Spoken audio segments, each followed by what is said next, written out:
Now let's understand the another agile model, which is rapid application development model. Rapid application development, or RAD, is a software development methodology that emphasizes quick development and iteration of prototypes over a rigorous planning and testing. This approach is designed to provide fast delivery of high quality software by using a combination of pre-built components and user feedback throughout the development process. Let's see the key features of RAD model. So, user involvement. RAD relies heavily on user feedback and active participation throughout the development cycle, ensuring that the final product meets user needs. So, user involvement is needed. Then prototyping. Instead of waiting for the complete system to be built, RAD encourages creating prototypes or partial implementations that can be tested and refined based on user input. And actually that is a crux of agile methodology. Create small product. So for example, in terms of Scrum we used to call it as PSP, right? The shippable product, right? And then validate them instead of like building the whole thing as once, right? Create small deliverables and then validate and then put it on production. So here also the same concept is there, but we are calling it as prototyping. The next one is iterative development.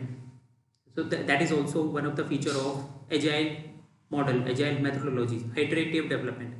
The development process is iterative, allowing for continuous refinement and enhancements.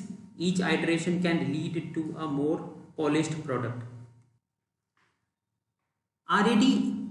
RAD aims to reduce development time significantly, allowing organizations to deliver applications faster compared to traditional methodologies. And RAD often employs various tools and techniques such as visual programming to streamline the development process. Let's see the phases of RAD model. Okay, so these are the phases: requirements planning. Initial requirements are gathered from users and stakeholders to outline what the application needs to achieve. That is like requirement gathering and planning. User design. Users collaborate with the developers to create prototypes. This phase focuses on designing user interfaces and experiences. UX, sometimes we call them as UX design. Construction. Developers create the actual application, often using high-level programming tools and techniques. Prototypes are continuously refined based on user feedback. Cutover. The final application is deployed. This phase may include final testing, user training, and data conversion. Now let's see the advantages of RAD model. Speed. RAD allows for rapid development, which we have seen, which is ideal for projects with tight deadlines or changing requirements. Flexibility. The iterative nature of RAD enables developers to adapt to changes and feedback quickly. User-centric. By involving user throughout the development process, RAD helps ensure that the end product meets user expectations.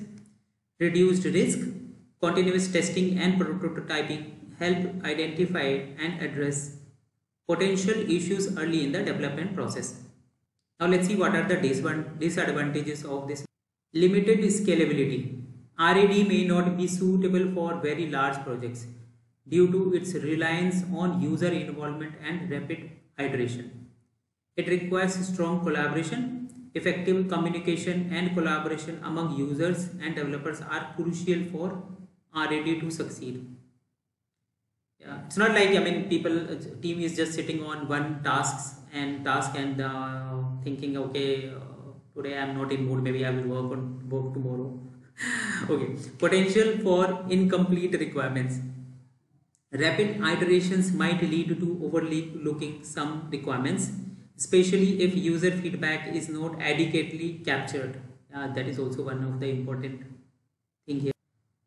Okay, this model, that is rapid application development, is a valuable methodology for projects that require quick turnaround and high user involvement.